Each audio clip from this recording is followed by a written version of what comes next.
Bonjour à tous et bienvenue pour ce webinaire dédié aux nouvelles expériences que les territoires peuvent proposer pour découvrir leur patrimoine.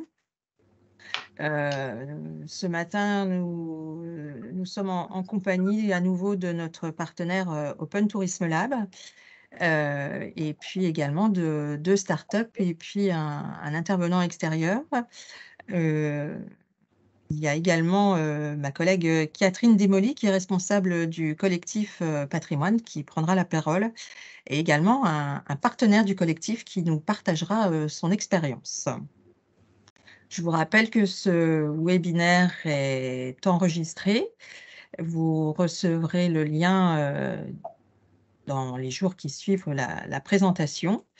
C'est notre dernier webinaire de cette série.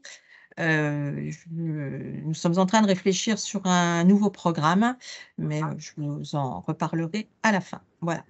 Je laisse la parole à Alicia pour nous présenter les startups. Très bien, merci beaucoup Florence. Non, je vais juste apporter une petite précision. Oui. Je vois que vous avez tous bien coupé vos micros. Surtout, n'hésitez pas à poser les questions dans le chat au fur et à mesure des présentations. Nous y répondrons au fur et à mesure, une fois que chaque startup aura fait sa présentation. Il y a quelqu'un qui a fait les micros, merci. Son micro. On n'y a pas la main, effectivement. Merci beaucoup. On est nombreux ce matin, donc merci à tous de bien respecter les consignes de couper votre micro. Donc oui, je disais, posez les questions dans le chat et à l'issue de chaque prise de parole des startups, on répondra aux questions, mais il y aura également un temps d'échange en fin de webinaire. Voilà. Alicia, je te laisse la parole. Très bien, merci beaucoup. Bon, à nouveau, bonjour à toutes et à tous, du coup. Donc, on est ravis, effectivement, d'être ici aujourd'hui pour ce dernier webinaire de notre série de 5. Donc, aujourd'hui, ce sont les enjeux en matière d'offres touristiques, et pas que, mais en tout cas autour du patrimoine et de la culture qui nous réunit. Et le programme se veut riche pour aujourd'hui. On le rappelle, nos invités interviennent pour nous partager leur expertise, mais aussi leur retour d'expérience, surtout sur les enjeux qu'ont les territoires et sites touristiques aussi, dans la conception de nouvelles offres et expériences pour découvrir ou même redécouvrir plutôt leur patrimoine. Donc, ce webinaire va se passer en 3 temps principaux. Premier temps, la mise en contexte, voilà, une vingtaine de minutes. Ensuite, nous passerons au retour d'expérience. Et le troisième temps, comme l'a dit Florence, est dédié à un temps de discussion. Donc, l'idée ici, c'est qu'on puisse interagir par rapport aux questions que vous posez dans le chat. Donc, on vous y invite volontiers.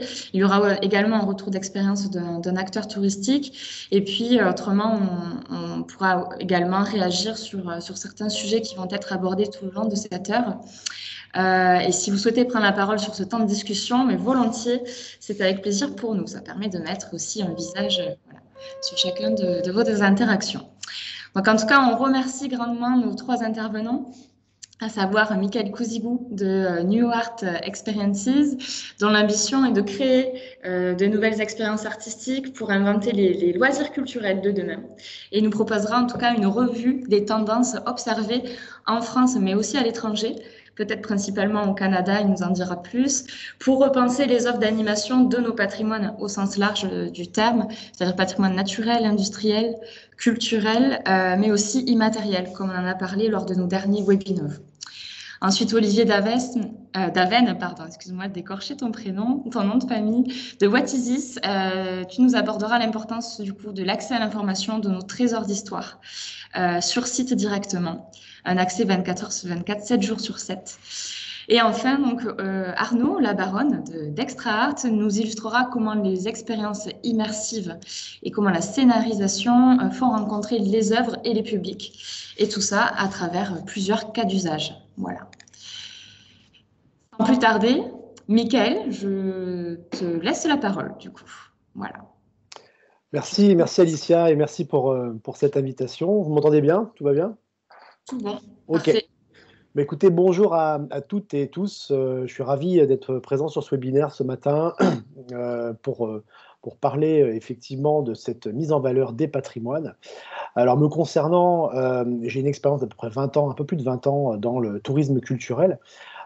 J'ai travaillé surtout chez Culture Espace, que vous connaissez certainement, qui est un opérateur culturel français qui gère des monuments et des musées en France et maintenant un peu partout aussi dans le monde avec le numérique.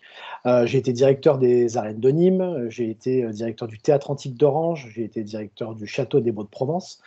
Donc, la mise en valeur du patrimoine, on va dire, coule dans mon ADN. Et j'ai aussi eu la chance de créer les grands jeux romains dans les arènes de Nîmes. On va en parler justement pour animer le patrimoine et pour attirer un public local qui ne venait plus dans les arènes de Nîmes. Et donc, je trouve cette expérience intéressante aussi à vous partager. Ensuite, j'ai eu la chance de cofonder l'Atelier des Lumières à Paris. Donc, j'ai quitté un peu le tourisme culturel pour aller plutôt dans le numérique, dans l'art numérique. Et j'ai cofondé l'Atelier des Lumières à Paris, qui est un centre d'art numérique qui cartonne, on va dire. Depuis son ouverture, on a accueilli dès la première année 1,4 million de visiteurs en l'espace de 10 mois. Donc, ce sont des projections immersives autour des beaux-arts qui permettent à un public, on va dire, éloigné un peu de l'offre culturelle ou qui ne pousse pas forcément facilement la porte des musées, de découvrir l'art ou l'histoire de l'art d'une manière un peu plus spectaculaire. Donc, une véritable attraction populaire qui s'est créée à Paris, et ça m'a donné le goût d'explorer encore plus l'art numérique. Et donc, je suis parti ensuite en fin 2019 à Montréal. J'ai été recruté pour être producteur d'expériences immersives chez Moment Factory.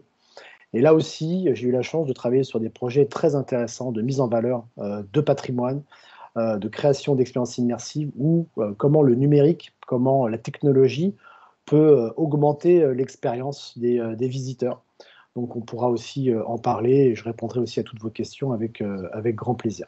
Et je viens de rentrer en France pour créer mon entreprise, donc New Art Experience, qui est une société de consulting, et je serai ravi de vous accompagner dans différents projets, si vous le souhaitez. Voilà. On peut passer à la slide. Voilà. Alors, en préambule, quand on parle de patrimoine, souvent, notamment en France, on parle de patrimoine bâti, mais comme vous êtes toutes et tous dans le tourisme, vous savez que les patrimoines sont quand même assez nombreux. On peut difficilement aussi parfois les catégoriser. Parfois, ils se recoupent parce qu'on peut avoir du patrimoine bâti au sein d'un parc naturel. Mais en tout cas, on peut distinguer le patrimoine naturel, le patrimoine industriel, le patrimoine immatériel, il me semble que vous en avez parlé, et évidemment le patrimoine culturel, le patrimoine, on va dire, plutôt bâti. Alors, quels sont ces patrimoines? Donc, en fait, si on commence par le patrimoine naturel, moi, ce que j'ai aussi pu observer, notamment des tendances qu'on a pu voir, notamment au Canada, et ça me semble très intéressant de voir ce que cette province, ce que ce pays a fait, et le Québec, la province, a pu aussi développer, c'est que, alors contrairement à la France, ils ont très peu de patrimoine bâti, très peu de patrimoine culturel, donc ils misent beaucoup sur leur patrimoine naturel. Donc tout le Canada est quand même relativement bien structuré dans l'accueil des visiteurs sur les espaces naturels. Et il me semble que les clés aujourd'hui de développement et les clés d'amélioration de l'expérience visiteur passent aussi évidemment par la structuration des offres. Donc ça passe par la création de centres de visiteurs dans les parcs. Peut-être que certains d'entre vous ont eu la chance d'aller aux États-Unis, dans les grands parcs américains. Vous avez pu vous rendre compte que tout l'accueil, les sentiers, tout est balisé, vous pouvez camper, vous pouvez dormir, il y a beaucoup d'expériences qui sont proposées au sein des parcs naturels sans que cette activité humaine vienne impacter l'espace naturel, parce que justement tout est géré correctement. Et donc ils ont développé aussi effectivement des applications mobiles pour permettre justement de découvrir ce patrimoine de manière libre, mais avec un outil pour se guider. Ils ont structuré les parcours de visite pour aussi de nombreuses pratiques. Alors évidemment, ça existe heureusement en France, mais vous pouvez avoir des sentiers qui peuvent être des sentiers partagés ou des sentiers réservés. donc des sentiers plutôt pour le VTT, des sentiers pour l'équitation, des sentiers pour la randonnée. Donc favoriser les pratiques multiples sportives de plein air dans ces espaces. Et puis le point très intéressant, c'est aussi l'hébergement, évidemment l'hébergement insolite au sein de ces parcs naturels qui sont souvent aussi des parcs classés. Donc c'est un peu moins facile effectivement en France, mais il y a des opérateurs qui sont spécialisés dans la construction et dans ces éco-constructions aussi, pour permettre une intégration à l'espace naturel. Et ce qui permet effectivement aux visiteurs de rester sur la destination. On va le voir aussi, cette notion de mettre en tourisme ces espaces naturels, ça a aussi une vocation à faire rester évidemment les touristes sur la destination et de passer d'un tourisme de passage, on s'arrête, on fait une balade et on repart, et à les garder plutôt sur la destination et à les faire consommer entre guillemets sur la destination.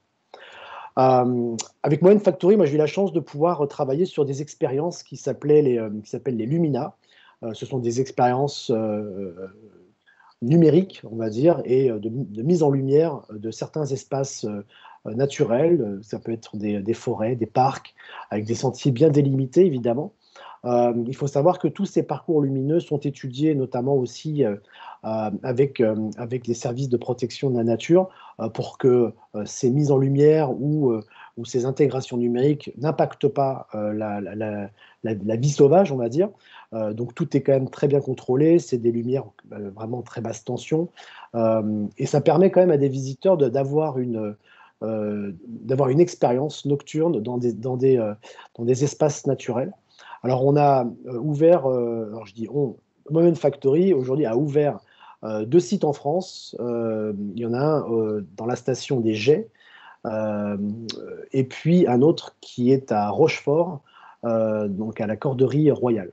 La Corderie Royale souhaitait pour cela, en fait, garder aussi son visitorat le soir, faire consommer les touristes et offrir une autre visite de leur patrimoine en dehors de la visite de la Corderie qui se fait en journée.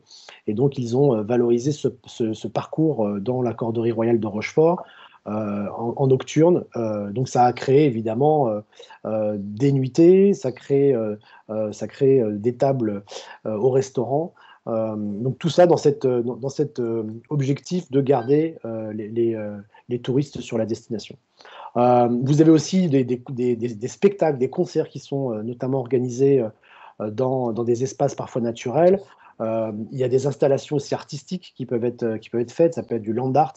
Bref, on peut aujourd'hui vraiment imaginer des développements dans l'espace naturel. Alors, il faut aussi, je dirais, mesurer aussi un peu ça par rapport aux différents territoires. La France et l'Europe, évidemment, sont très soucieuses de leur environnement, et aujourd'hui, les pratiques humaines, les pratiques économiques dans les espaces naturels sont excessivement contrôlées, ce qui est un bien. C'est sans doute un peu moins le cas en Amérique du Nord parce que les espaces sont gigantesques et souvent les parcs sont aussi privés. Mais il y a une conscientisation aujourd'hui globale, effectivement, de préserver ces environnements. Et le fait de faire visiter ces environnements et de les faire visiter correctement avec un accompagnement et des guides et des gens formés pour accompagner le public dans ces environnements naturels, ça ne peut aussi que participer à leur préservation. Alors ensuite, l'autre type de patrimoine, donc le patrimoine industriel. Vous connaissez ça très bien aussi, évidemment, en Bourgogne-Franche-Comté. Vous avez énormément de sites industriels. Dans les années 90, début des années 2000, beaucoup d'élus, beaucoup de collectivités se sont penchés sur la question de la reconversion de ces sites industriels. Souvent, on a priorisé des projets plutôt culturels, des projets patrimoniaux, donc un musée, une visite sur l'histoire du site. Et moi, je trouve intéressante aussi une autre approche qui est l'approche équipement de loisirs, notamment sportif, artistique, création d'hôtels. Alors, c'est le cas sur les images que vous voyez là. donc une piscine notamment sur un site industriel en Allemagne, donc avec toute une zone de loisirs dans une ancienne cimenterie, donc une nouvelle destination pour ce site industriel. À Montréal, dans des anciens silos, vous avez donc tout ce site qui a été transformé en zone d'escalade, donc indoor et outdoor. Donc les gens peuvent venir grimper à l'extérieur sur les silos, mais aussi à l'intérieur, et ça marche super bien. Et puis ici, une ancienne compagnie de fourniture d'eau potable qui s'est transformée en hôtel. Voilà, donc des destinations de zones industrielles, enfin de sites industriels plutôt reconvertis en équipements de loisirs. Et je trouvais ces idées aussi intéressantes à vous partager. Ensuite, on a effectivement le patrimoine immatériel. Alors, en fait, ce patrimoine-là, patrimoine aussi, on va dire, historique, il est très important parce que en Bourgogne aussi, vous avez développé un lieu qui est quand même assez exceptionnel, qui est Guédelon. Donc, ce mélange entre l'histoire, l'architecture, la reconstitution historique, qui a fait de Guédelon un phénomène extraordinaire, qui est unique en son genre, hein, unique au monde. Et donc, aujourd'hui, effectivement, le territoire et puis cette initiative de Guédelon marque bien aussi l'intérêt du public pour la découverte de son histoire, la découverte de ses traditions. Et aujourd'hui, ce patrimoine immatériel que l'on a en France, entre notre gastronomie, la gastronomie de Bourgogne-Franche-Comté, qui évidemment est l'une des plus riches aussi de France, les touristes, notamment étrangers, viennent aussi en France pour notre art de vivre. Donc effectivement, proposer des découvertes, proposer des séjours, proposer comment dirais-je, des packages spécifiques sur ces produits-là. Alors je sais que c'est déjà fait énormément, mais en tout cas, c'est des choses qui se développent et qui vont toujours se développer.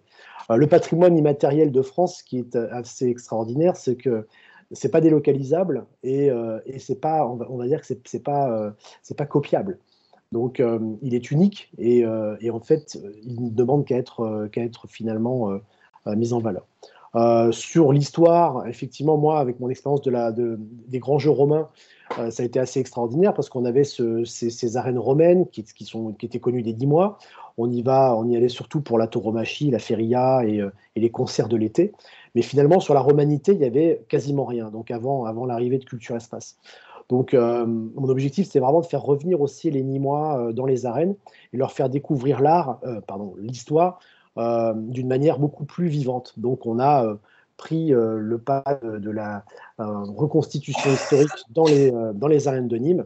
Et ça, aujourd'hui, c'est un événement qui accueille 35 000 spectateurs sur 3 représentations. On remplit les arènes 3 fois. Et donc, il y a une vraie appétence du public, notamment local.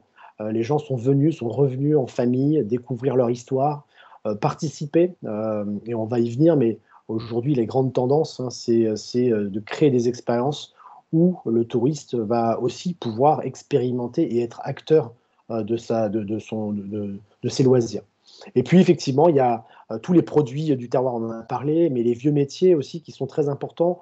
Il y a des associations qui conservent ça, qui présentent ça. Il y a des fermes où on reconstitue les métiers de 1900 ou avant la mécanisation.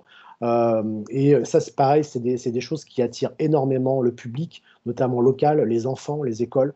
Les gens sont vraiment très friands de l'artisanat. On va le voir sur la slide suivante, en fait. La tendance aujourd'hui, et vous le savez en tant que professionnel du tourisme, c'est cette tendance au slow tourisme. L'idée, c'est de faire participer le public, engager le public et créer la surprise, en fait, surprendre. Donc, comme je l'ai mis là, hein, les touristes cherchent des produits insolites, des courts séjours expérientiels. Ils doivent pouvoir participer, être acteurs de leur propre séjour. Le patrimoine est porteur de valeur, hein, et une fonction hautement symbolique. Il crée le consensus. Il n'y a pas d'anti-patrimoine, ça n'existe pas.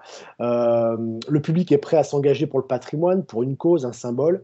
Et aujourd'hui, on veut donner du sens à ses loisirs, à ses vacances. Donc, je vous ai pris cet exemple de Weekendo, qui est une plateforme assez génial qui propose des stages, des week-ends, des courts-séjours pour apprendre à travailler avec ses mains, apprendre un métier, être en lien avec un artisan qui peut vous initier à faire du pain, à planter votre jardin, à planter votre potager, à faire de la cosmétique. Donc, il y a énormément de stages qui sont proposés. Et ça, il n'y a rien de mieux pour valoriser aussi ces métiers, cet artisanat qui est très riche dans nos territoires, dans nos régions. Et c'est quelque chose qui est en pleine expansion aujourd'hui, qui est une vraie tendance au succès. Voilà, donc je voulais vous partager ça. Sur le patrimoine culturel, je laisserai mes collègues vous parler évidemment de leurs solutions de valorisation qui sont super intéressantes. Voilà, Alicia. Si vous avez des questions, j'y répondrai dans le chat, évidemment, avec plaisir. Dans le chat, et puis soit directement après, ou bien suivant le sujet, s'il y a matière à approfondir, on le traitera plutôt en dernière partie. Mais effectivement, n'hésitez pas. Merci, Mickaël. Merci à vous. Ce moment d'introduction. Du coup, maintenant, je passe la main à Catherine, qui nous propose une contextualisation, on va dire, par rapport au CRT Bourgogne-Franche-Comté. Catherine, est-ce que tu souhaites que je garde finalement les slides? Ah bah oui, on va. Allez, parfait, continuons comme ça. On touche plus à rien. Très bien. Oui, bonjour à tous. Donc, je suis Catherine de Molly et j'ai en charge au sein de BFC Tourisme de l'animation de la filière patrimoine. Et au sein de cette filière patrimoine, on a mis en place depuis plusieurs années déjà un collectif qui est composé d'une bonne cinquantaine d'adhérents. Les adhérents, c'est les sites de visite essentiellement, quelques routes et réseaux et des offices de tourisme. Donc, le travail du collectif, il est en plusieurs... il y a plusieurs enjeux qui sont liés à ce collectif. La première, c'est de vous accompagner, d'accompagner les membres du collectif à monter en qualification de leur offre, dans le but de générer de la satisfaction, bien évidemment. Et puis, donc ça, c'est ce qu'on fait en matière d'ingénierie, de développement, d'accompagnement, de formation également. Et puis, la deuxième partie, c'est de vous accompagner dans une démarche de communication. Comme on dit toujours, quand on est tout seul, on va plus vite. Quand on est ensemble, on va plus loin. Donc voilà, on a une stratégie marketing 360, comme vous le voyez. L'idée, c'est de toucher différents publics quand on fait nos actions de communication, avec une partie grand public, avec nos marques de destination, Montagne du Jura, Bourgogne et Vosges du Sud. Et une autre façon de communiquer également auprès d'un public plus expert, un peu les aficionados du patrimoine. Et la troisième partie de l'axe de communication qui est destinée aux habitants que vous connaissez peut-être avec Sortez chez vous. Donc voilà, comme on l'a dit tout à l'heure, l'idée aussi c'est de mettre en place des offres plus expérientielles. Voilà, on travaille beaucoup sur cette thématique-là pour essayer de passer d'une offre classique à des choses un peu plus innovantes. Slide suivante.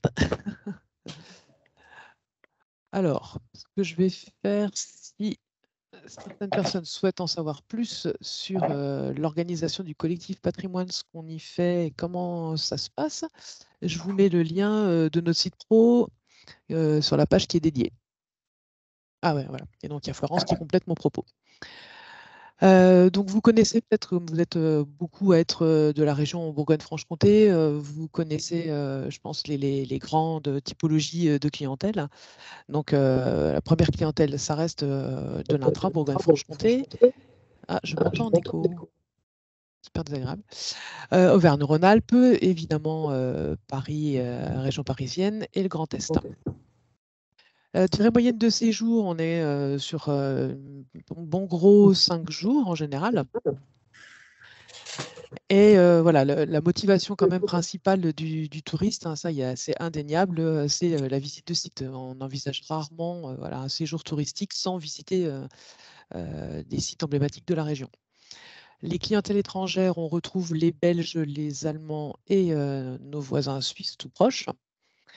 Et puis, donc, quand on reprend un petit peu, quand on analyse les motivations de séjour de la clientèle patrimoine, on y retrouve essentiellement la visite de ville, la gastronomie, puisque c'est un sujet quand même bien français, avec les vins et les vignobles dans notre région, Et puis, comme on a évoqué tout à l'heure un petit peu, on parlait de slow tourisme. Il y a encore beaucoup de gens qui sont aussi à la recherche de déconnexion, de repos et de calme. Une motivation qui est assez forte également, qui peut être un élément déclencheur d'une visite, ça va être un événement, une manifestation, un festival, un événement culturel. Et voilà, ça peut être aussi un point fort d'intérêt pour le public. Et là, on peut encore travailler des choses ensemble, à mon avis. Et slide suivante, rapidement, un petit point sur l'offre dans la région, où on est quand même une des plus grosses, on est une petite région, hein, Bourgogne-Franche-Comté, et pour autant, on est parmi les plus grosses régions en termes d'offres sur le patrimoine mondial de l'UNESCO, avec 8 biens qui sont inscrits. Donc, on est dans le top. On retrouve dans les sites de visite 37 sites qui sont labellisés qualité tourisme. Sachez qu'on propose d'ailleurs au niveau de Bourgogne-Franche-Comté Tourisme un accompagnement et que c'est moi qui accompagne les sites à la labellisation qualité tourisme. Donc, je peux que vous encourager à rejoindre ce dispositif. Pas loin de 3700 sites qui sont protégés au titre des monuments historiques, mine de rien, et des grands sites de France, avec Bibracte et Solutré, Pouilly-Vergisson, et puis d'autres sites qui sont en cours, on va dire, ce qu'on appelle des opérations grands sites, avec le Ballon d'Alsace, les vignobles et les reculés du Jura, la vallée du Hérisson avec les cascades, le plateau des Sept Lacs. Gros, aussi une belle offre en termes de patrimoine labellisé, alors soit ville d'art et d'histoire, soit pays d'art et d'histoire, ce qui nous classe quand même au 5e rang national, je vous rappelle, en étant une petite région, avec 15 communes ou pays qui sont labellisés art et histoire. Et puis, mine de rien, 5e au niveau national en ce qui concerne la labellisation plus beau village de France. On a également des communes qui sont plus beaux détours en France. Et puis la bonne nouvelle récente qu'on a reçue, c'est que le pays de Montbéliard va être capitale française de la culture pour l'année prochaine en 2024. Donc il va y avoir pas mal d'événements et d'animations qui vont permettre un peu de faire un focus sur notre région. Voilà rapidement le portrait rapide du patrimoine en Bourgogne-Franche-Comté. Et puis à votre disposition pour échanger sur la filière et le collectif si besoin. Il y en a beaucoup qui me connaissent parmi vous, je pense. Enfin, j'espère. Très bien. Merci beaucoup, Catherine. Oui, Florence, tu voulais... Non. Très bien, parfait. Nous avions une question dans le chat. Je vois que Mickaël, tu y as répondu. C'était concernant la plateforme Weekendoo. Donc effectivement, on n'aura peut-être pas la réponse à toutes vos questions sur cette plateforme. Mais comme dit Mickaël, n'hésitez pas à les contacter pour avoir plus d'informations sur la façon dont ils fonctionnent et les paramètres, on va dire, d'inscription et de visibilité pour y adhérer. Et ensuite, on a une personne qui souhaite compléter les propos de Catherine. Oui, c'est Guylaine qui travaille au Conseil régional, la direction du tourisme, qui ajoute effectivement, oui, on compte 9 biens en termes, biens UNESCO, et puis on peut ajouter Vézelay, effectivement, dans ce qu'on appelle les opérations Grands Sites de France. Parfait. La colline de Vézelay. Merci Guylaine. Bon, très bien. Puis effectivement, pour rebondir sur quelques propos qui ont été énoncés juste auparavant, les événements culturels, aussi forcément ce type d'intervention comme aujourd'hui, qui est de passer un peu en revue l'ensemble des innovations pour venir penser de ce qui peut se faire tant sur le plan national qu'international, c'est aussi pour se projeter dans une dynamique des différents événements, notamment majeurs sportifs, qui arrive en 2023 avec la Coupe du Monde de rugby et 2024 évidemment avec les Jeux Olympiques qui vont venir nous amener une forte traction, on va dire, en matière de tourisme et voir si d'ici là, est-ce qu'on peut repenser les offres qui sont actuellement sur site. Donc, et c'est de cette façon-là qu'on va aussi vous présenter What is Extra Art. Olivier, je te laisse donc la main.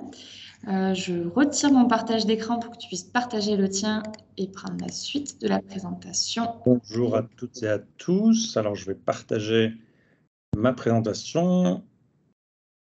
Parfait. Est-ce que vous voyez? Impeccable. Vous voyez? On est tout bon. C'est bon? Ouais. Alors, je suis ravi d'être ici, d'être invité par la Bourgogne-Franche-Comté et OTL. Moi, je suis Olivier Daven et je vais vous parler d'expérience terrain. Moi, j'ai une formation universitaire, mais ensuite, j'ai été à la rencontre des touristes et des visiteurs et j'ai été guide conférencier et j'ai répondu à de nombreuses questions. Une partie du travail de guide, c'est de répondre aux questions et d'une certaine manière aux attentes des visiteurs. Et c'est aussi de mieux connaître leurs attentes et ce qu'ils veulent savoir quand ils sont dans un lieu, au-delà du discours que l'on a sur les monuments dans les villes ou dans les monuments. Et ensuite, j'ai été quelques années responsable innovation pour un groupe parisien qui est Paris City Vision. Peut-être que certains d'entre vous connaissent. C'était avant le Covid, en tout cas, le premier excursionniste français. Alors, je vais vous parler du patrimoine, de la valorisation du patrimoine. Alors, comme le disait Michael, il y a différentes sortes de patrimoine, mais je vais un peu rebondir sur ce que disait Catherine il y a quelques instants. C'est que dans le top 5 des motivations pour les séjours en Bourgogne-Franche-Comté, c'est la visite des villes. Et donc, c'est l'espace public. C'est d'abord l'espace public, avant, évidemment, qu'ils visitent les sites, les monuments. Et qu'est-ce qu'il y a dans l'espace public? Alors, c'est le seul terme que j'utiliserai qui est un peu universitaire, c'est les arts du dessin. Les arts du dessin, il y a de l'architecture, il y a de la sculpture, et il y a aussi du street art dans les villes ou en dehors. Je pense à la Carrière, par exemple, à Villars-Fontaine. Un magnifique endroit. Donc, plusieurs types de patrimoine bâti, évidemment, mais pas seulement, puisqu'il y a aussi la sculpture, patrimoine historique, patrimoine industriel qu'on peut trouver dans les villes, du patrimoine vernaculaire ou du patrimoine mineur. Le vernaculaire, vous savez sans doute ce que c'est, c'est le patrimoine qui a trait à une région, qui est une sorte d'architecture régionale qu'on ne trouve pas dans d'autres régions. Et il se trouve que l'information culturelle, elle est difficile à adresser. Alors là, je me mets à la place des institutions. Elle est difficile à adresser aux visiteurs qui se promènent dans la ville, en sachant que la promenade en ville est la première activité des touristes dans les villes. Avant même de visiter un monument, avant même, ça c'est en tout cas c'est en Île-de-France, mais je crois à peu près dans toutes les grandes villes et les plus petites, on se balade. On le fait un peu comme Monsieur Jourdain faisait de la prose, sans savoir que c'est une activité, mais on le fait naturellement. Alors en fait, j'ai essayé de faire une sorte d'historique. Qu'est-ce qu'il y avait il y a 25 ans? Quelles étaient les solutions il y a 25 ans? Et puis quelles sont, avec l'Internet, puis ensuite le mobile, qui sont deux étapes fondamentales pour l'offre touristique. Il y a 25 ans, et j'ai essayé d'avoir aussi un regard un peu critique sur ce qu'on proposait il y a 25 ans. Alors, il y a d'abord les panneaux informatifs, donc ça facilite le repérage. On sait qu'on est devant un monument important quand il y a un panneau historique. Mais bon, le contenu est évidemment limité, c'est statique, et puis il faut les entretenir, ça coûte assez cher. En tout cas, à Paris, les Pelstark coûtent à l'entretien très cher. Ensuite, il y a les brochures ou les cartes papier, les cartes de la ville, de la commune. Elles sont accessibles dans un certain nombre de points limités.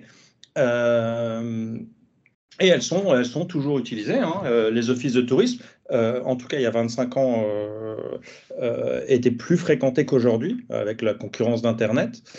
Ensuite, il y a les guides papier. Le guide papier, il ne faut pas oublier que c'est 9 millions, alors pas pour la France, mais en France, c'est 9 millions de guides papier qui sont vendus chaque année. C'est à peu près 25% du marché de l'édition. Et donc ça, on est dans le secteur privé, le guide papier.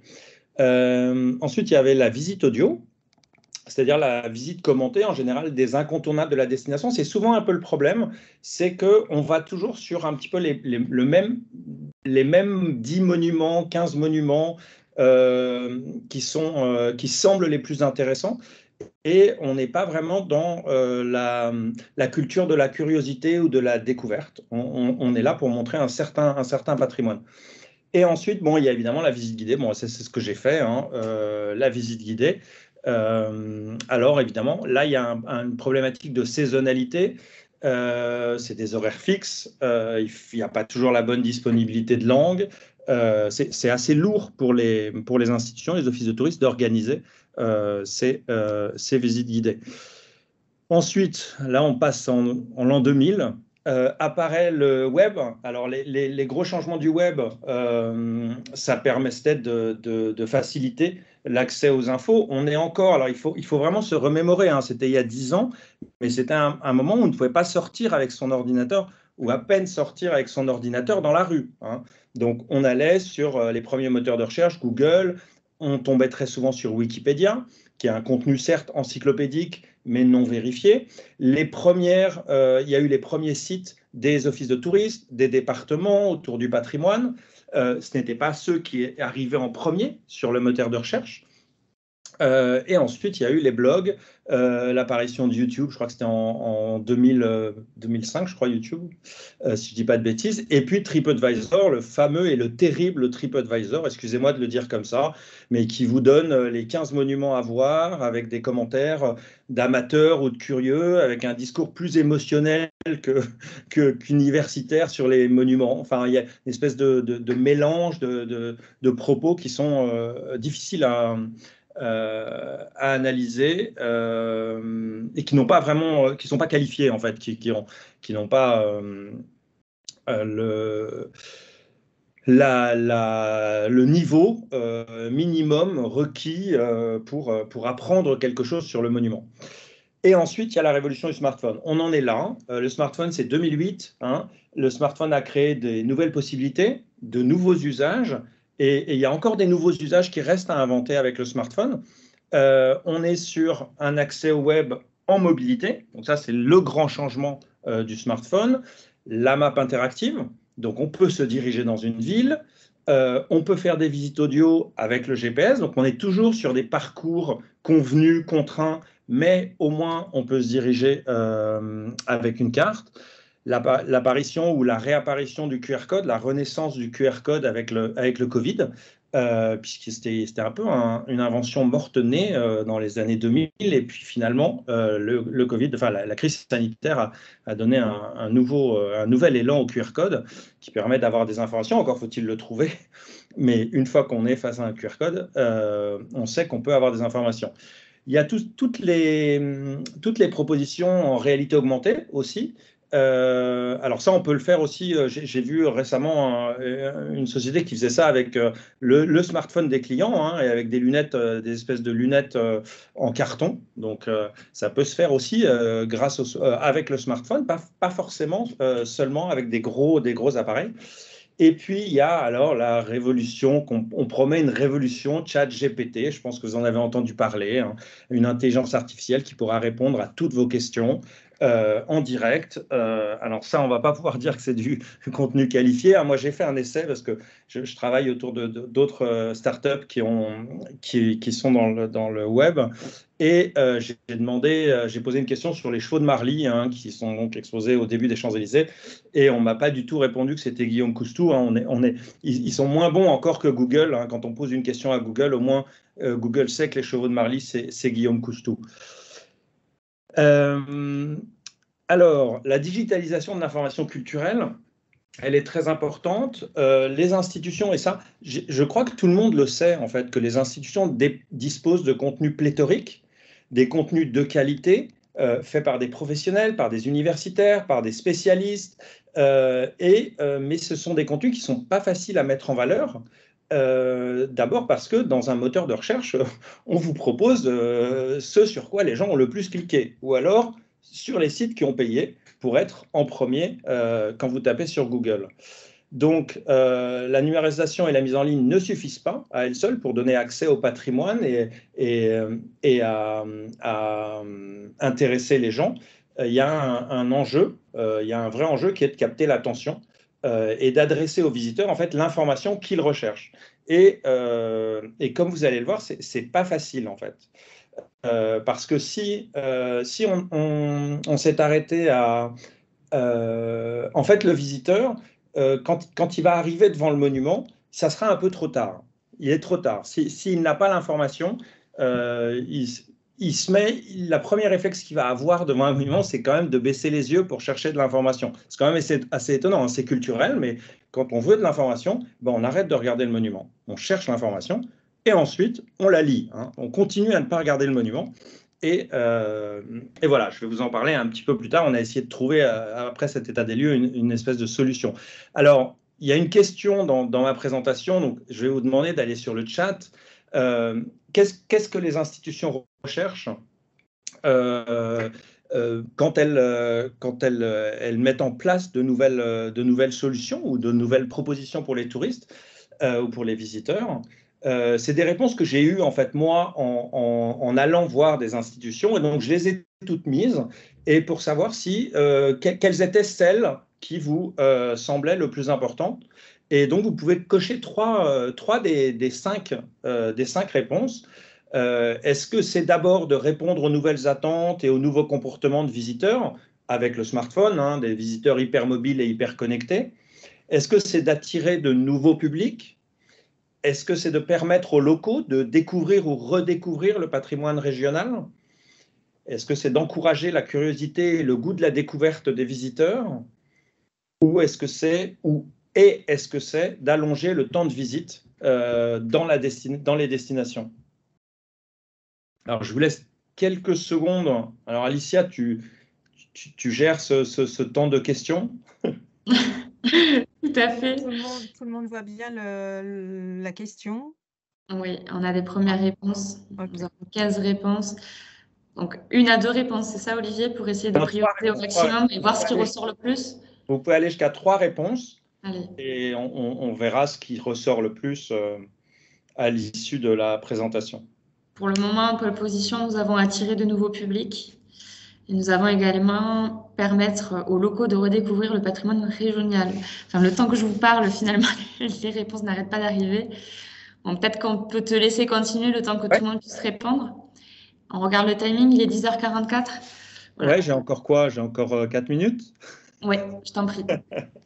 Alors, après cet état des lieux, c'est un peu le travail que j'ai fait quand je me suis dit, c'était cette espèce de frustration du guide conférencier de voir les gens baisser la tête quand ils sont devant un monument, s'ils veulent chercher de l'information, et de ne pas savoir en fait quel type d'information ils ont face à un monument. Comme je vous l'ai dit, le web, il y a de tout. Il y a de l'info. Il y a de l'intox, et je trouve dommage de ne pas pouvoir allier à la fois le plaisir d'être enfin devant un monument pour lequel on est venu dans une ville et de ne pas avoir des informations vérifiées, qualifiées. Et c'est pour ça qu'on a créé What Is This, qui est un guide touristique à la demande. Alors, les journalistes parlent de Shazam des monuments. Alors, je ne sais pas si vous connaissez Shazam, c'est cette application qui permettait qui permet toujours de reconnaître une musique, hein, juste en appuyant sur un bouton, on pouvait savoir quelle était la musique que l'on entendait. C'est un peu cette idée-là, c'est-à-dire d'apporter une réponse immédiate et personnalisée sur les monuments dans l'espace public. Instantanément. Comment ça marche? Assez simplement, en fait, c'est de l'intelligence artificielle, de la reconnaissance visuelle. Donc, vous avez simplement à prendre la photo du monument et instantanément, vous avez un cartouche qui s'affiche comme sur le premier portable à gauche avec le nom du monument, sa date d'inauguration et ses architectes ou son commanditaire. Et ensuite, en un clic, vous avez accès à des courtes pastilles un essentiel de 30 secondes, un historique de 1 minute, une anecdote d'1 minute. Vous pouvez choisir en fonction de ce que vous avez envie d'écouter. Et ce sont des guides conférenciers qui écrivent les textes et ils sont lus par des voix professionnelles. Et ensuite, chaque monument que vous avez vu se met dans votre historique, dans votre carnet de voyage, et vous pouvez évidemment envoyer des espèces des sortes de e-cards, en fait, la photo du monument devant lequel vous êtes à vos amis de façon très simple. Donc voilà, on l'a pensé un petit peu, c'est un peu un guide 24/7 qui répond à la fois aux besoins d'autonomie et de liberté des visiteurs dans les villes, la tendance digitale de l'immédiateté, on veut tout de suite maintenant, mais aussi à la quête de divertissement et de connaissance du voyageur. Une préoccupation éco-responsable, parce qu'une fois que vous avez téléchargé la destination, toutes les destinations sont sur la même application, une fois que vous avez téléchargé la destination, l'application fonctionne offline. Et bon, il y a une accélération des usages du digital, évidemment, et une recherche croissante d'expériences personnalisées. Alors, pour finir, je vais juste vous donner un petit cas d'usage. En fait, on a une ville partenaire qui est la première ville qui a signé avec What Is This, et c'est Rennes. Rennes qui nous a commandé 55 monuments avec des audios et des textes. Ça, c'était donc l'année dernière. Et on a lancé Rennes le 25 juin 2022 avec ces 55 monuments. Ils ont fait une communication remarquable, hein, les équipes de Destination Rennes. On est passé au JT de TF1, sur M6, on a eu la presse nationale, la presse régionale. Et on avait un objectif de 10 000 téléchargements en 2022, donc entre juin et décembre. Et en fait, on a dépassé les 10 000 téléchargements dès début septembre, donc au bout de 2 mois, 10 semaines. Et ils nous ont donc commandé 50 monuments supplémentaires en 2023 et la version anglaise de l'application. Comment ça marche, si j'ai encore 1 minute, Alicia? En fait, les engagements de Rennes, c'était de sélectionner les monuments. Donc, on les conseille, évidemment. On a un rôle de conseil. De fournir la documentation et les illustrations à nos rédacteurs. Donc, on est sur du contenu qualifié. Et ensuite, une fois qu'on a rédigé, ils valident les contenus. Et avant qu'on les enregistre et qu'on les intègre à l'application. Et ensuite, leur dernier engagement était de faire connaître Rennes auprès de leurs visiteurs. Et de notre côté, nos équipes se chargent de tout, hein, le repérage, les prises de vue, machine learning, rédaction, enregistrement, mapping, et on livre une solution clé en main. Et on transmet ce qui intéresse beaucoup les destinations, en tout cas Rennes et Paris, puisque Paris, on a sorti Paris en septembre dernier. Sont les statistiques d'utilisation de l'application. Quel type de monument est scanné, quel audio est écouté, tout ça dans le respect du RGPD, évidemment. Nous transmettons mensuellement ces statistiques. Voilà pour ma participation. Alors, si vous avez des questions, si vous avez des questions, si on a le temps, ou alors à 11h, c'est Alicia qui décide. Oui, on les traitera à la fin. Je pense que surtout pour l'interprétation du sondage, on y reviendra juste après pour laisser au moins le temps à Arnaud de pouvoir également intervenir et ne pas en pâtir sur le planning de chacun. On a juste une question peut-être à répondre à chaud, entre guillemets, Olivier. On nous demande combien ta solution peut coûter. En tout cas, est-ce que tu as une fourchette à nous donner? On est, j'ai envie de dire, la moitié du prix d'un panneau devant un monument. On est autour de 800 € par monument. Ok. Et combien de téléchargements en 2022 sur Rennes? Pardon? Combien de téléchargements c'était noté? C'est 10 000. 10 000 Alors, téléchargements. 10 000, en fait, on est à 25 000 téléchargements, mais on a sorti Paris aussi en septembre, donc juste pour les journées du patrimoine, juste avant la fin de la saison.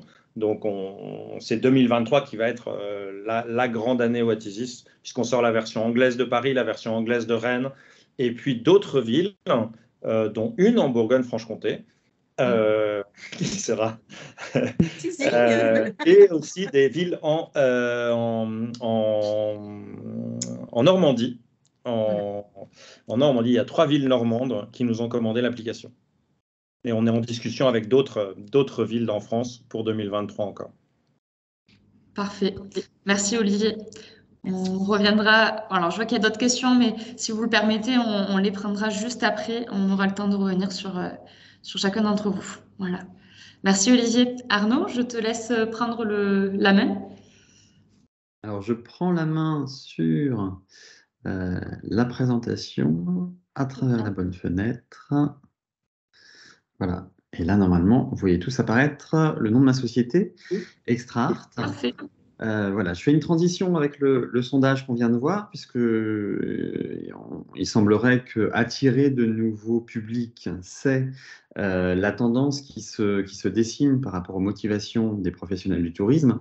Et effectivement, ExtraArt a commencé, a été créé, a été cofondé autour de la réflexion autour de comment attirer des publics 18-30 ans vers le patrimoine. Je me présente très rapidement. Moi, j'ai un profil de réalisateur et producteur. réalisateur multiformat, autant de la fiction que du documentaire, et puis plus récemment de la réalité virtuelle et de la réalité augmentée. L'originalité de mon parcours, c'est que je n'ai pas fait que du linéaire. J'ai travaillé pour Ubisoft sur des jeux vidéo, en particulier des gros jeux vidéo comme Assassin's Creed. Voilà. Et depuis 4 ans, je suis également producteur. J'ai fondé 2 sociétés, la société Ideal Film Prod, alors ces 2 sociétés sont à Montpellier. Ideal Film Prod produit des documentaires et des fictions, et Extra Art est donc une société qui est spécialisée dans l'innovation pour le patrimoine. Alors nous, on est parti en fait du constat que l'offre culturelle numérique pour les jeunes est très dense, que ce soit des plateformes de jeux vidéo comme Steam, des plateformes comme Netflix ou des plateformes de contenus musicaux comme Spotify. Tout est fléché en fait pour ces contenus-là. Et finalement, pour le patrimoine, on est très en retard sur ces types de contenus. C'est des contenus qu'il va falloir aller chasser sur Internet. C'est des contenus qu'il va falloir aller trouver directement in situ dans les lieux. Et nous, on pense que l'avenir de ces expériences, c'est aussi d'avoir leur propre plateforme. Mais en attendant, et comme on est très en retard, il faut surtout créer du contenu. Nous, on est parti du constat qu'en fait, les Français étaient attirés par le patrimoine et que dans ces Français, il y avait les 18-24 ans, qui était une tranche d'âge qui quand même se rendait au musée très souvent. Et là, autre chiffre qu'on ne voit pas, beaucoup de jeunes en fait, de 18-24 ans témoignaient du fait qu'ils iraient encore plus souvent au musée si on leur proposait des expériences immersives. D'ailleurs, si on regarde cette autre étude de Harris Interactive, on voit qu'en fait, la ligne bleue, ce sont les 18-24 ans. Et c'est la réponse des 18-24 ans à la proposition d'expériences numériques et d'exposition immersive. Eh bien, on voit que majoritairement, la courbe bleue, elle est bien au-dessus de la courbe moyenne ou de la courbe des 50 ans et plus. Donc, c'est vraiment un public à viser. Et surtout, chez Extra Art, on te dit que c'est un public qu'on veut séduire, mais c'est un public qu'on veut garder. C'est-à-dire que si les 18-24 ans, on les fidélise au musée, bah, ce serait normal aussi que ça déborde sur la tranche 18-30, voire 34-40 au niveau de ces expériences. Voilà. Donc, on a fondé Extra Art autour de cette idée. Aujourd'hui, on est une entreprise de l'économie sociale et solidaire, spécialisée dans l'innovation pour toutes sortes de patrimoine. Et notre credo, c'est de vouloir rapprocher les œuvres du public. Alors, on va créer à la fois des expériences immersives 360 en réalité virtuelle et à la fois des expériences en réalité augmentée. Alors, un petit constat et qui va expliquer un petit peu notre positionnement. Aujourd'hui, si on était sur une échelle de temps qui nous emmène jusqu'en 2040 avec le déploiement promis du métaverse, et si en parallèle on s'interroge sur les coûts des expériences, eh ben, on voit qu'il y a 2 chemins. Aujourd'hui, il y a un chemin qui est, pour évoquer cette expérience qui s'appelle Éternel Notre-Dame, qui est une expérience réalisée en full 3D, une expérience qui a coûté 30 millions d'euros. C'est une expérience géniale. Elle s'adresse, elle a drainé beaucoup de public. Par contre, ce n'est pas du tout le type d'expérience que le secteur du patrimoine est aujourd'hui capable de financer. Nous, on s'est surtout intéressé au rythme de démocratisation et d'acculturation en fait, des utilisateurs de la VR. En fait, en vrai, dans le monde, il y a 9,6 millions de casques VR vendus dans le monde en 2022. C'est finalement encore assez bas. Ça veut dire qu'en fait, il y a une démocratisation qui est assez lente. Et du coup, les coûts des contenus en parallèle peuvent aussi correspondre à ce marché balbutiant. C'est pour ça que nous, de notre côté, on est resté non pas en full 3D, mais en prise de vue réelle et 2D pour des coûts de projet qui sont compris entre 10 000 et 100 000 euros. Donc un positionnement hors 3D qui nous permet en plus d'être en dessous du seuil des marchés publics. Alors aujourd'hui, ça c'est un petit peu l'éventail de toutes les productions qu'on propose et je vais un petit peu détailler sur 2 d'entre elles. Simplement, je voulais signaler d'abord quelle était la typologie des clients avec lesquels on travaille. bien, tout simplement, ça va être à la fois au niveau du privé, des collectionneurs ou des fondations qui ont une collection à valoriser.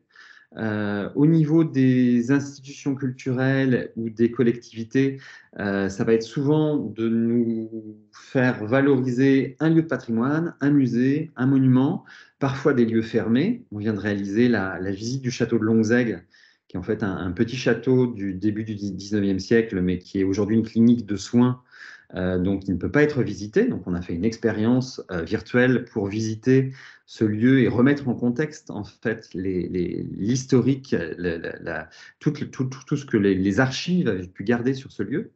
C'est vrai qu'en fait on intervient souvent lorsque il y a des choses à valoriser. Donc c'est peut-être ce qu'on appelait aussi le patrimoine immatériel tout à l'heure. Dès qu'il y a des archives, dès qu'il y a des recherches qui ont été faites, dès qu'il y a un fonds historique qui est découvert, dès qu'il y a des nouvelles œuvres qu'on veut valoriser, eh ben, on va venir intervenir pour raconter une histoire sur ces éléments et faire en sorte que ça finisse soit sur une appli, soit sur l'ordinateur, soit sur un casque de réalité virtuelle, soit via la réalité augmentée. Je vais détailler un petit peu deux exemples pour que vous puissiez un peu comprendre. Voilà, parmi les clients, on travaille aussi avec des centres d'interprétation sur des thématiques géologiques, naturelles, etc. Par exemple, là, on travaille avec Mourez, pour le cirque de Mourez, en Occitanie. Alors, deux user cases. Le premier est une série de films en 360 pour le casque de réalité virtuelle que nous créons pour le musée des Beaux-Arts d'Orléans. Plus précisément, c'est pour l'Hôtel Cabu, qui est un musée d'art et d'archéologie, et qui nous a demandé de valoriser l'histoire de la Loire, de faire en sorte de valoriser le lien entre Orléans et la Loire à travers les métiers de la marine de Loire, à travers les métiers des vinaigreries qui ont pu se développer grâce au commerce, à travers également l'architecture de la ville qui s'est développée début 19e siècle grâce à la prospérité de la ville, grâce au commerce fluvial. Vous voyez dans cet exemple, en fait, on a remis en scène ici le port de recouvrance sur les vrais quais réels où était disposé le quai de recouvrance. Donc, on a des prises de vue réelles en 360 de l'espace où était le port de recouvrance. Et ensuite, on a de l'animation, du motion design qui nous permet de comprendre en fait que c'était à cet endroit-là qu'avait lieu cette activité. On a aussi un petit personnage à gauche qui nous est en fait notre narrateur, qui est un personnage de marinier. Donc on est vraiment sur un ton ludique. Là, c'est une expérience qui est imaginée plutôt pour un public jeune entre 12 et 24 ans et qui permet dans le cadre du musée, in situ, d'avoir une expérience immersive qui va fidéliser ce type de public. Sur la droite, vous voyez donc le totem VR que nous avons fabriqué. Alors, c'est notre conception et notre fabrication en lien avec le Musée des Beaux-Arts d'Orléans. On s'est réunis avec beaucoup de spécialistes de la muséographie, du patrimoine, du comportement des publics, de la médiation culturelle et de l'ergonomie pour définir en fait une assise, quelque chose qui non seulement respectait des règles de sécurité pour les œuvres, pour les publics, pour le matériel également VR, pour le casque VR ici. Et donc, on a créé ce totem qui nous permet une grande stabilité, qui nous permet un grand confort d'utilisation et qui nous permet, c'est rétractable, donc ça évite en fait que les enfants se pendent au casque VR et cassent le dispositif. Donc voilà, tout ça est pensé en fonction effectivement des retours d'expérience. Voilà. Petite note sur le budget, ça c'est une expérience qui a coûté 30 000 euros et aujourd'hui on vend notre dispositif immersif à 5 000 euros. Donc on est capable de la conception jusqu'à la diffusion de vous assurer l'ensemble de la prestation. Ce qui est important de dire, c'est que en cas de device supplémentaire, et là c'est vraiment de la pédagogie autour des nouvelles expériences numériques. Une fois qu'on a créé une expérience pour un device, là c'est le cas de réalité virtuelle, bah, si jamais on veut convertir sur une appli, si jamais on veut convertir sur une expérience desktop, sur ordinateur ou sur un iPad, et ben en fait il faut convertir cette expérience et nous on a des coûts à peu près moyens de conversion de cette expérience autour de 15 000 €. Donc, en gros, ça veut dire que si on veut une expérience et qu'on veut plusieurs devices, il faut penser à la multiplication des coûts que représente cette offre sur plusieurs devices. Voilà. Et deuxième user case, ça, c'est donc de la réalité augmentée. On a travaillé avec le couvent des Jacobins pour la création d'une application. Alors, comment ça se passe? Eh ben, les visiteurs du couvent des Jacobins téléchargent l'application en arrivant. Ils sont sollicités pour le faire via une signalétique.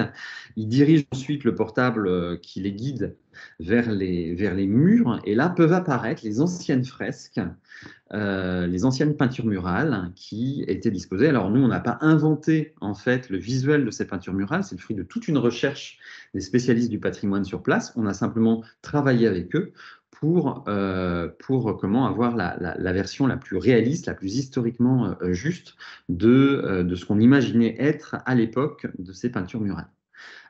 Évidemment, on aurait pu, mais pour l'instant, on ne l'a pas fait parce qu'il n'y avait pas de budget pour faire en sorte que cette expérience soit visible directement à travers des lunettes de réalité augmentée, donc avec un prêt de lunettes pour le visiteur sur site, ce qui permettrait de visiter en fait cet espace avec la vue des peintures murales disposées d'une autre manière et non pas à travers la petite fenêtre de l'iPhone. Voilà. Cette application, elle a été téléchargée 8000 fois, iPhone et Android confondus sur le dernier trimestre 2022.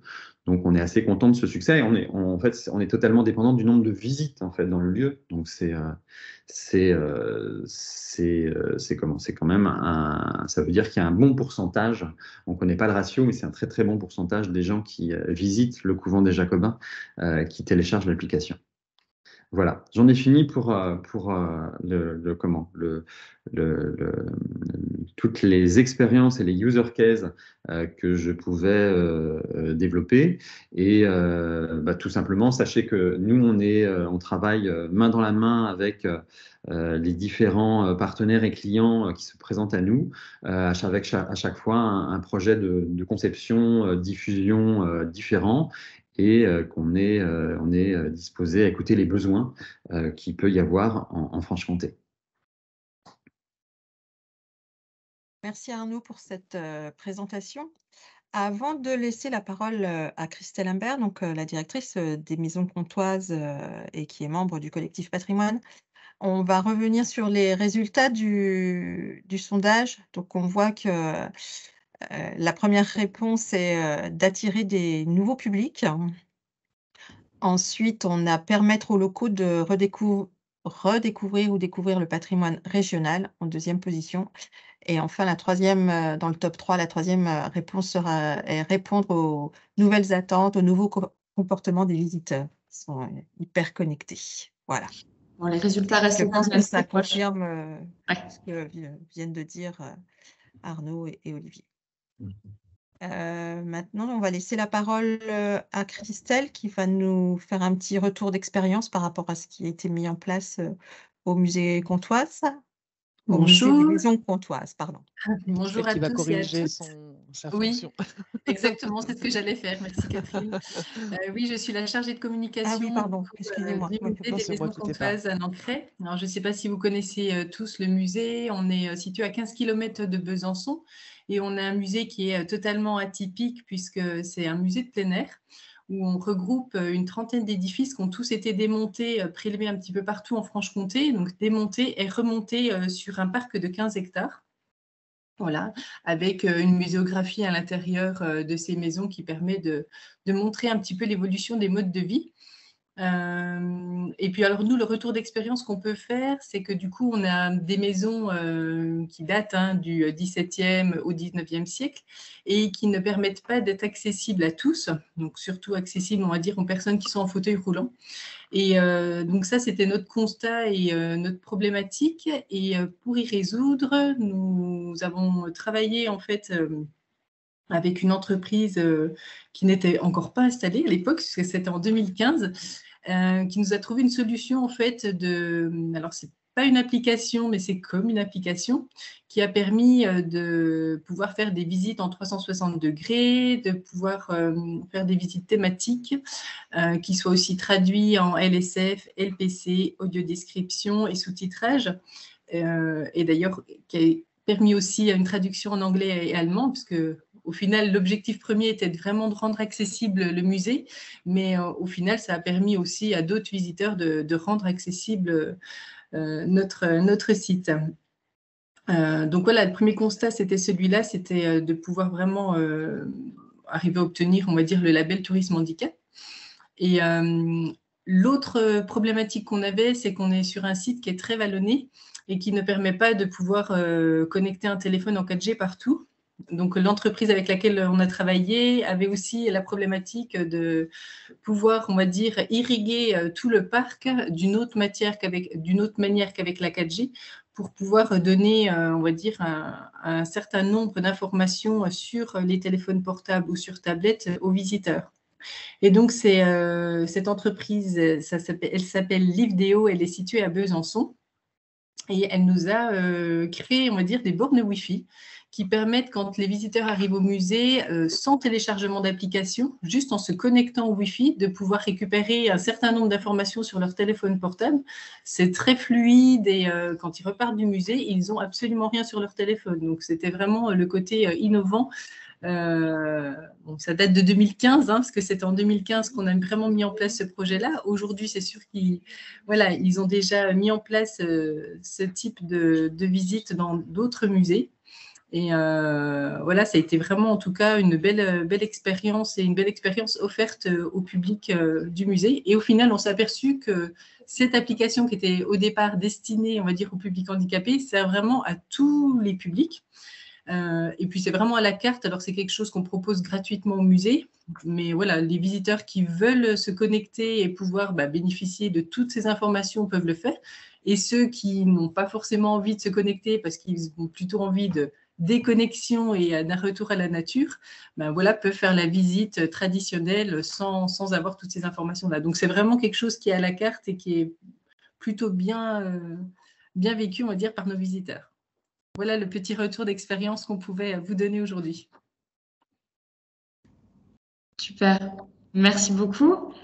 Merci. Ce type de retour d'expérience, on apprécie beaucoup, notamment sur ces temps de webinaire, parce que l'idée, voilà, c'est aussi de pouvoir échanger avec vous et avoir vos retours d'expérience et pour pouvoir en faire bénéficier à chacun d'entre vous. Donc, merci de s'être prêté au jeu, j'ai envie de dire. De rien, merci à vous. Eh bien, écoutez, le webinaire, en tout cas, touche à sa fin. Alors, il est 11h09, on est encore dans les temps. Juste pour vous préciser que dans le chat, je viens de vous mettre un lien de Google Form que l'on vous envoie à chaque fois en fin de webinaire pour vous permettre de nous demander à être contactés, de nous partager vos problématiques, vos réflexions en réaction à ce qui a été dit aujourd'hui. Voilà, c'est une façon de continuer les échanges. Alors, on a quelques questions dans le chat. J'invite également l'ensemble des intervenants à réallumer vos caméras pour être parmi nous, s'il vous plaît. Christelle, nous avions une question. Pouvez-vous nous redonner le nom de cette application, s'il vous plaît? Alors, le nom de l'entreprise, c'est Livedéo. Livedéo. Ils sont situés à Besançon. Livedéo. Super. Je vais le noter peut-être dans le chat. Une personne qui l'a écrit également. Voilà, Catherine a déjà donné la réponse. Oui. De manifester de l'intérêt. Voilà. Donc, on a... Est-ce qu'il y avait d'autres questions sur lesquelles? Donc, j'ai vu que Olivier, tu avais pu répondre aux questions qui t'avaient été adressées. Voilà, parfait. Je lis le chat en même temps. Pour ce qui est du sondage, nous y sommes revenus. Voilà, bon, j'espère que l'ensemble des interventions vous ont plu et vous ont apporté surtout de la valeur, que ce soit en matière de veille, on va dire un petit peu d'innovation de ce qui peut se faire sur notre territoire et ailleurs, mais aussi en matière d'analyse, peut-être mieux comprendre certains comportements ou pourquoi appliquer ou mettre en place certaines technos ou solutions par rapport à vos propres enjeux, vous. En tout cas, ce qui est ressorti majoritairement du sondage avec 44 participants est assez significatif. Le premier enjeu est d'attirer de nouveaux publics, peut-être même au-delà de vouloir allonger le temps de visite sur la destination, sachant que les séjours sont quand même plutôt longs en Bourgogne-Franche-Comté, on l'a vu par le temps de contexte qui est d'une durée à environ de 5 jours. C'est assez intéressant, c'est intéressant comme indicateur. Voilà. Est-ce que vous souhaitez peut-être, vous les intervenants ou autres personnes, interagir ou rebondir sur certains sujets ou revenir en tout cas sur certains points à souligner avant de clôturer ce webinaire?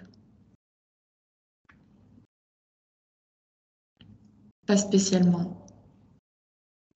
En tout cas, ce qu'on peut retenir, c'est voilà, penser de la conception d'offres dans une stratégie globale.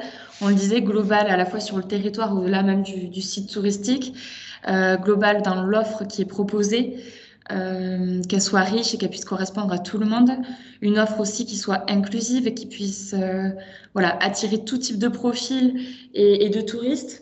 Sachant tout d'abord le premier touriste étant les habitants, hein, et ça vous le menez très bien en Bourgogne-Franche-Comté avec les actions qui en découlent pour attirer et fidéliser vos propres habitants qui sont vos premiers ambassadeurs. Voilà.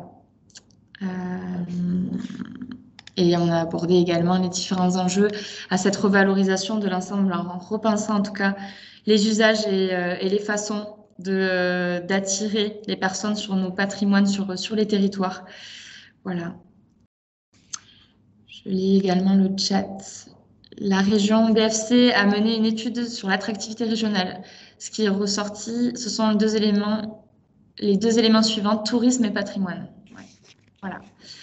Donc, on a des retours de plusieurs personnes qui remercient pour les interventions. Écoutez. Moi, je vais juste apporter une précision, Alicia, en disant que l'ensemble, puisque nous terminons notre série de webinaires, je tiens à remercier OTL pour le partenariat que nous avons eu à travers 5 webinars.